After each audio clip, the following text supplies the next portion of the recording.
Project LSE is back. So basically, I had a separate ABS modulator, which I had on my shelf. And last time I got in touch with BBA, and there was still no real progress on them sourcing a suitable replacement, I offered this up. And they said, yeah, we'll collect it. Anyway, 3, maybe 4 days later, they did collect it. And within an hour of collecting it, they've been on the phone to me saying, yeah, there's nothing wrong with this one. I know there's nothing wrong with that one. What I want you to do is to fix the one that you've got. I know it sounds bizarre, but the one that they've got is for traction control system. The one that I had was from an earlier car, ABS only. But I think the valve blocks are very, very, very similar. But the internals, I don't even want to go near, whether they are different or not. So that's good news. Also, we've been able to get in touch with the company who refurbished the seat control. And they've basically asked if we can send it back to them, and they're going to investigate. Whether they're going to fix it for fuck all or not, I don't know. And then while I was under the car the other day doing the viscous diff, I did notice that the starter motor was absolutely dripping with oil. And the reason it's dripping with oil is because there was no gasket around this section of the rocker cover at all. So I don't know what happened to it. What's left of this lot is in really, really poor shape. So I'm just gonna do both sides, but this side first, obviously. And the starter motor is going to need to come off to see if it could just be cleaned or whether it is going to need something a bit more than that. There we are. Bulk of the remains of the gasket. The inside of the engine is not too bad. I mean, for a V8, yeah, it's got a nice golden hue to it. There's just starting to be some build-up of Black Death in there. But for a car of this sort of age, it's not unusual. What sort of have we got on there? Clank, clank, clank, clank, clank. Oh, 105. So it's probably more to do with the age rather than the mileage. I thought they'd done more miles than that. So yeah, it's could do with some more regular oil changes. This thing, I am going to change the oil as part of its deal while it's here. I thought I'd just take this baffle plate out. We'll see what's going on underneath it. Give it a quick rinse out, quick clean. Fit the new gasket, put it back together. And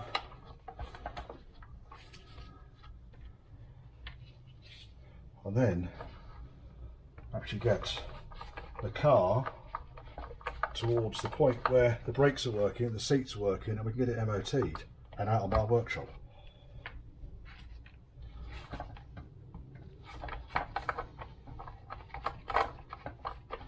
There's only a number of screws. The idea of this baffle plate is that it just doesn't blow oil splashed around the rocking gear, it doesn't blow it straight into the breather. On early cars, these baffle plates were just over the top of where the breather pipe came out, and on later cars they became these full-length affairs. I don't know why. I'm sure someone will be able to tell me. And then for new gaskets, I tend to go down the route of the silicon jobbies. Rather than the original cork style, which I find do compress and then start leaking. Oh, by the way, all of the bolts were loose that hold the rocker down. So I suspect someone had been in there, but then they probably loosen up through the heating and cooling cycle of the engine anyway. Yeah, that's all right in there. Breather out. Probably could do with a new breather. Well, I can see through it, but it's a bit tight. It's not going to help, really, as far as oil consumption is concerned. I might lob a new breather on there. How about that? Right, and then I really want to clean this thing up. So I'm going to crack on with cleaning up. and then we'll see where we go. You notice that I'm wearing gloves for this particular job. Well, used engine oil is not nice stuff. It is a bit carcinogenic. Is there such a, is that even a phrase, Richard? A bit carcinogenic? Crap, come on the inside of here. There's quite a lot of crap in here. We'll clean this. I'm not sure how far we can go with this.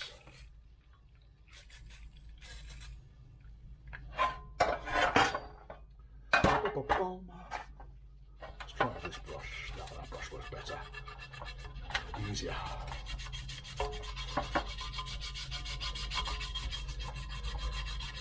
Give it a damn good clean inside and out. But at least we know it's been done proper.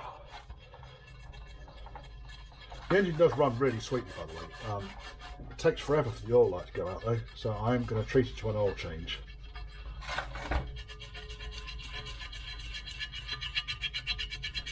As part of this routine, but yeah, you don't need to watch all this crap.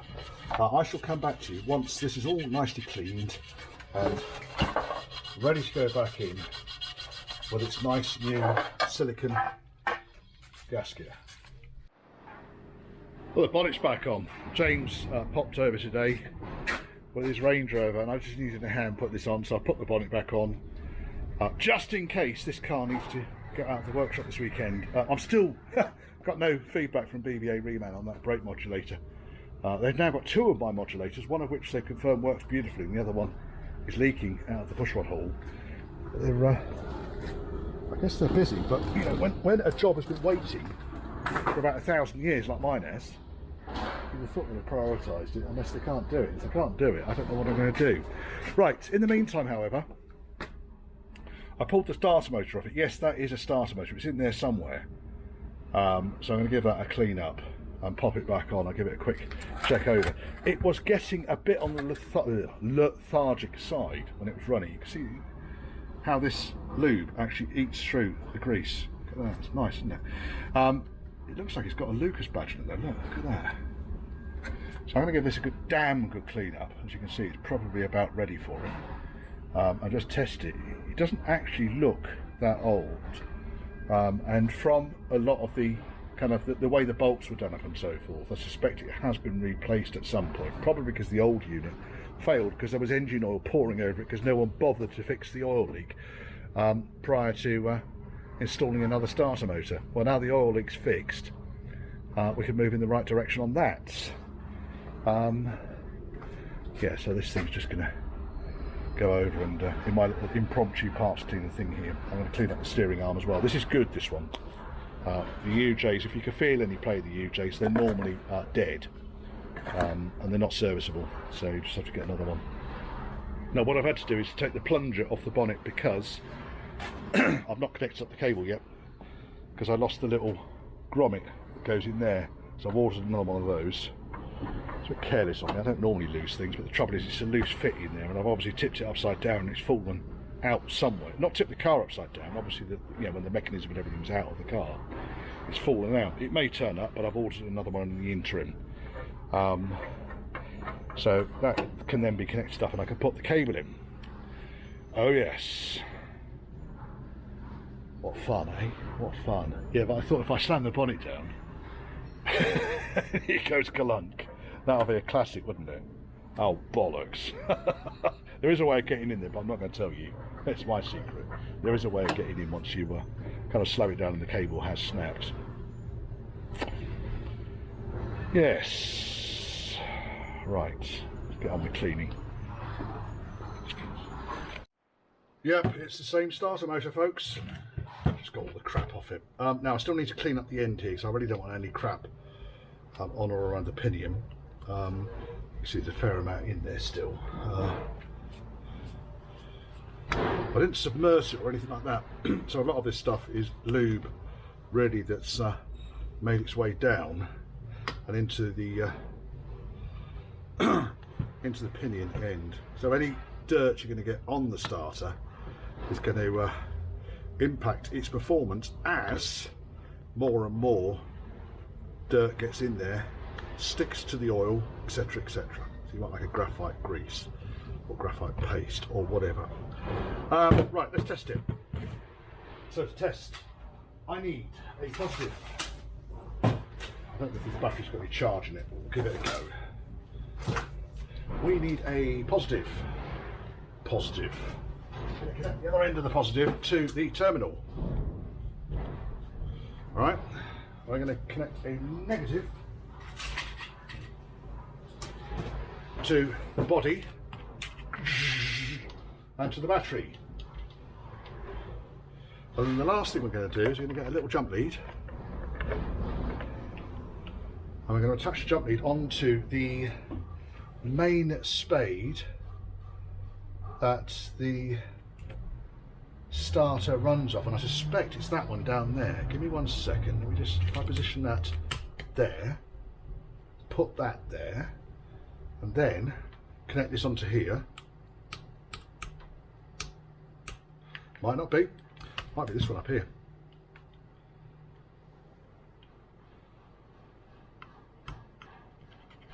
Or we might have a completely flat battery. Nothing ever gets us close to a little bit of, you know, testing, does it, Richard? We're just trying another battery. The other battery, although it was holding 12 volts, it's probably fuck all current because one or more cells has died. So let's just take the oily rag out of the way. We don't want any mess. So again, connect it up through the solenoid. We'll connect onto the spade terminal, which I believe is this one down here.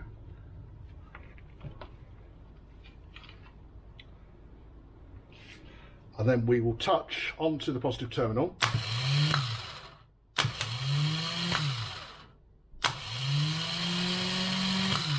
I see it's healthy enough.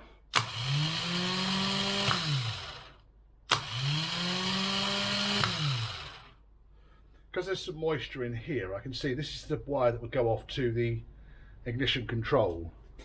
Sorry, the brain is not working. Ballast resistor, there you go. The ignition ballast resistor, that terminal goes to. There's a little bit of moisture in there, so I'm just going to dry this thing out properly, and I'm going to put it back on because I think that's all right. Certainly spins over quite nicely, doesn't it? Right, let's give it a good old clean out inside now, a bit of paper.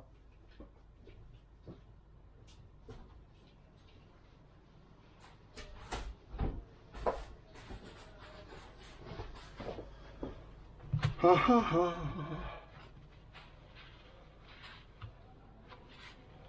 Right, that wire can go down there. That's a redundant connection anyway on there.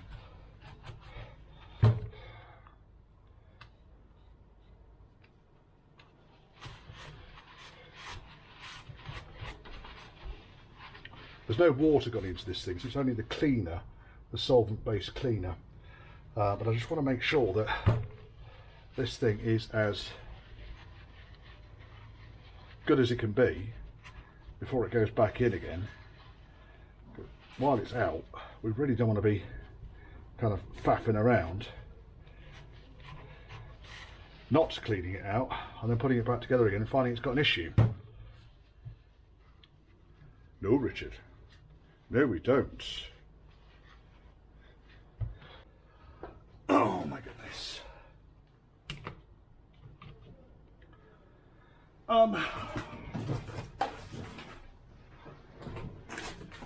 Tidy my workshop up. I think someone keeps shouting at me online to do that.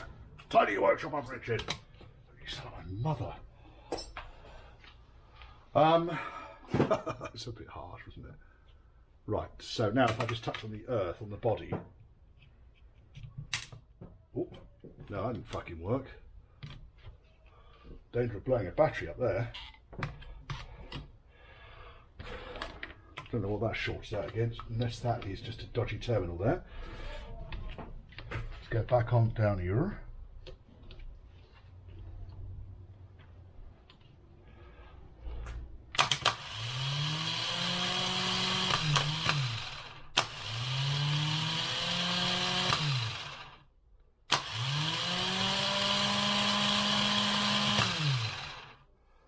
think that's all right. That's as good as it's going to get. Let's pop it back on and test it out. Right, let's put these away. Because, you know, having only just come out like 4 minutes ago, they are now impossibly tangled up. So that's what junkies do. This is the battery out of the car as well, so I figured if it was good enough to turn the starter over while it was in the car, it's going to be good enough to turn it over while it's out of the car. Right, like a coffee, putting this starter in. Oh, that's nice coffee there. Well, we've got down to this, I'm afraid. So basically, BBA Reman have been able to do absolutely nothing with this unit. They've not been able to find a suitable donor. As far as the solenoids and everything inside are concerned, the electronics and everything are all working beautifully. But we've got a leak through the back end here, through the pushrod hole. So the master cylinder component inside the unit has failed.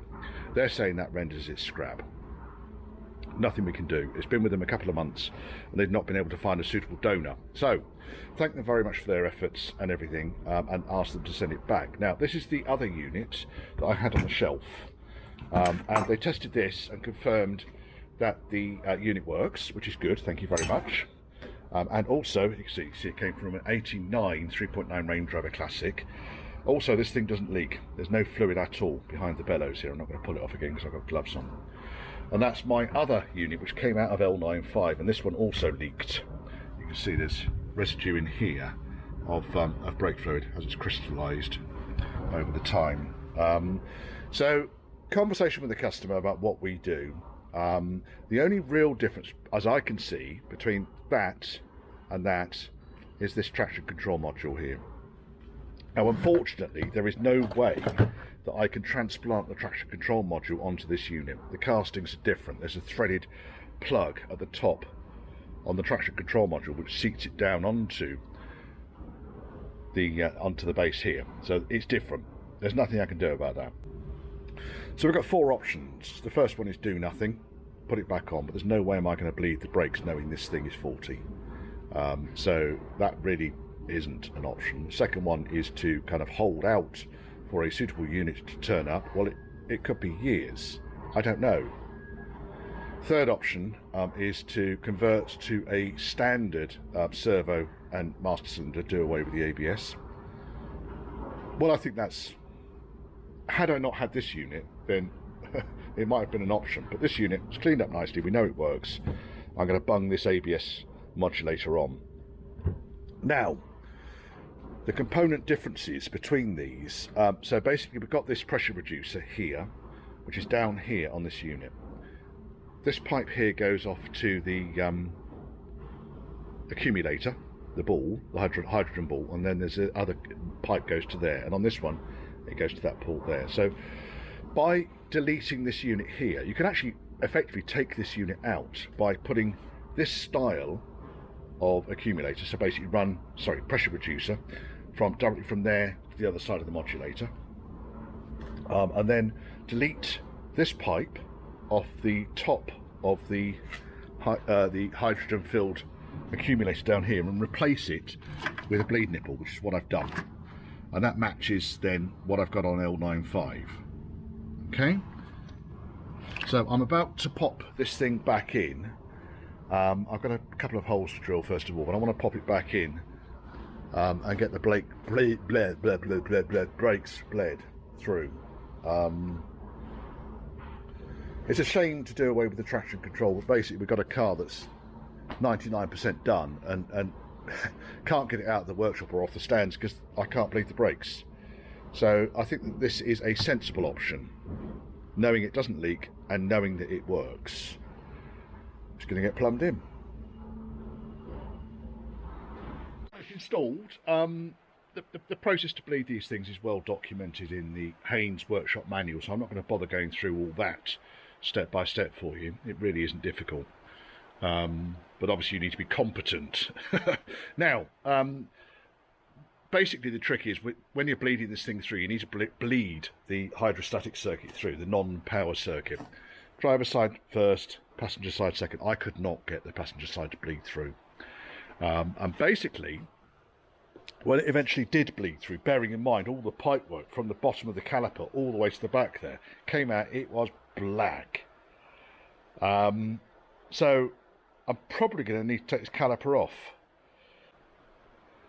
I haven't done anything with the calipers on this thing at all. All I've done is really kind of replace the pipework as it goes back. Now, we're talking about a car that was made in 1993, and while it's had work done on the brakes, someone's fitted some very, very, very weak copper brake lines and so forth. I don't know what's been done with the calipers. It's an unknown history on this thing. They do look quite clean.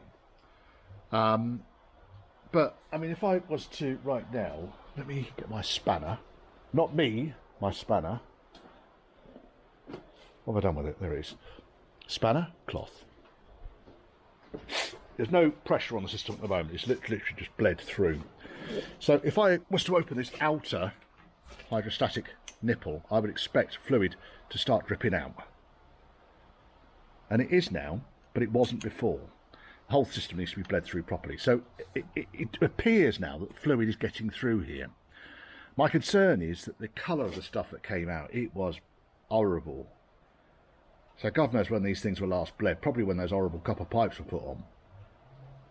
And maybe they struggled with the brakes at that point as well. Now, the other interesting point to note is that when I pulled, just step over the wheels here, I've been using these for pressure for the hydraulic bleeder. When I pulled the two bleed nipples out of the top of the booster unit, out of the top of the modulator unit, they'd clearly been bone dry, so that no fluid had been at the top up here.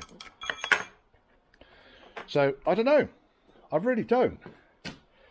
Anyway, it is what it is, and it ain't what it ain't. Which really doesn't help, does it? Anyway, the next thing I was going to do was going to pop the back bumper back on.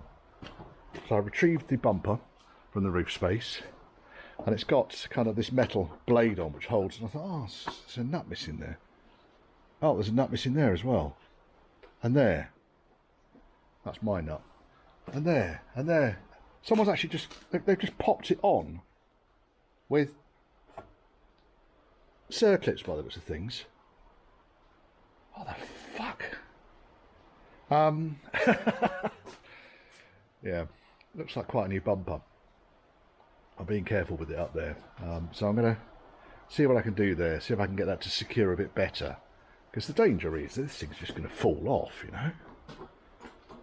It's not really held on very well, is it? Yeah, so I'll put the back bumper back on. I've got someone coming over tomorrow to help me bleed the brakes. I'll bleed the brakes through properly before I make a judgment call on this corner. I'd like to try and get it on the bloody road if I can. Now that I've got fluid coming through, I'm happier, but it wasn't before. It was a real pain. And it was basically by opening that outer bleed nipple, done the driver's side, pushing really, really hard on the brake pedal, and it was solid, and then all of a sudden it went like that. So whatever was in there, bunging it up, cleared. But it's not a good situation really to have in a brake caliper. They're quite small, narrow chambers between the two halves. And you really don't want stuff in there bunging it up. So, I mean, the worst case scenario is it will be a seal disintegrating, and the caliper, in which case all the calipers will need to come off and be refurbished. I just don't fucking need it. It's supposed to be finished. You're supposed to be going back. And then I've used, well, I've gone through about 3 litres of brake fluid so far on this thing. Now, I need to go get some more because that has finished. And I've got basically what's left in there left. So I'm going to nip out in a minute and go and get some of that. But I thought, I'll put the bumper on. Give me something positive to do. Yes. Oh, the other thing I did do. James very kindly provided me with a little window switch which allows me to move the seats backwards and forwards. So basically, neat, huh? That's going to go in my test box. Very, very helpful for him to wire that all up and work out what the pinouts were going to be. Good work that, James. Thank you very much. I mean, obviously, if I was to then change, I find the blue connector, which is just under here. If I was to swap these pairs onto other pins, then the switch would work on other things like lifting the seat up and so forth. But at the moment, it just needs to be so that I can... oh, pop that in there. Come on, you fucker. So I can move the seat back and forth. I get this dash back together again. Doesn't that not shut nicely? I don't know why this is not shutting actually. It does shut. Right. Go this way. Save me climbing over those wheels again. The weather's been biblical today, you can see down here.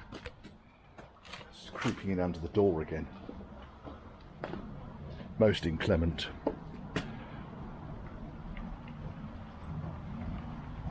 Yes. It's all together and the brakes are bled, but the ABS light ain't going out. Now, I went through and in Mr. Bookie McBookface, I did record all of the ABS error codes that came up. Now, bear in mind these things don't, it's historic codes. So these are all the codes that were stored. And then after a reset, it came up with that code and then reset again and confirmed that all the connectors were good. No codes, ABS light's still on. However, my mechanism for testing is probably not the best in that really I kind of got it up off the ground and there's no wheels attached to it. So I've never actually done that before. Normally I just drive the car, but the wheels are currently at Planet Wheels being refurbished. So I can't do anything about that, but it's not leaking. As far as I'm concerned, it works. There's one wire that's broken on the low sensor, low warning sensor. When I cleared all the codes, the TC light no longer functions, which is great because I haven't got TC on it. Prior to clearing all the codes, the TC light was on, which was bad. I've also ordered a vacuum advance unit because it's gone. The unit on the distributor has died miserably. Oh, hello. Has died miserably. It is after hours, folks. I'm not working on cars now. I'm just clearing up. Yes. Just going through putting this thing back together again, really. It's looking nice. I like this car. That didn't shut very nicely, did it? Oh, there's a box in the way.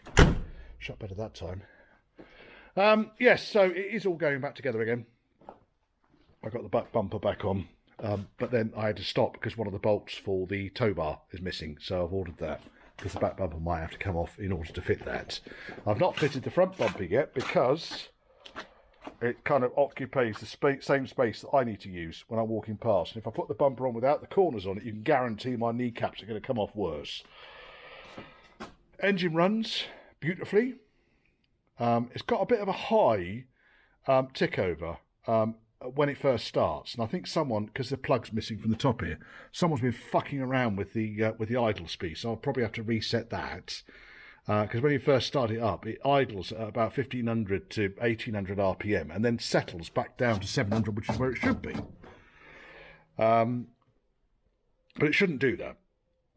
Shouldn't be that high anyway. And I've put all of the pipework in here for the cruise control, so that's all in. Just needs strapping down properly. I've run the speedo wire. It's not how it should be, but it's run across the bulkhead rather than across the top of the gearbox and the exhaust. So it's running across the bulkhead now, and then the speedo works. I know that works because I was able to kind of just run it up, and yep, speedo's working. There's a world of pain behind this. There really was. I mean, none of the fixings were right on it. It had a hole here for the immobiliser that wasn't really immobilising anything at all. I mean, a buffoon. I'm pretty sure that one of the Gibraltar monkeys could have bypassed the immobiliser that was on this. But everything now up here is working. I've not put the underdash section in yet because I still need to put the bonnet release cable back in. And I'm still just want to be absolutely sure that the ABS is not going to cause me a problem. I'm going to have the wheels back on before I do that. And then all this side's apart because I've still not got the CECU. So James very, very kindly provided me with a switch which allows the seat to go backwards and forwards. Woohoo! Very useful. Thank you, James. I could have done it, but James had already made one for his soft dash, and I did say to him in exchange for some work that I did for him. Do you know what? I'd like one of those switches, please, James. So he did that. Thank you very much, James. He's also brought over, and these are very useful, brought over a load of old curry containers. I don't know which curry house that is, but curry containers are fantastic at this sort of stuff. So again, thank you, James. All donations gratefully received.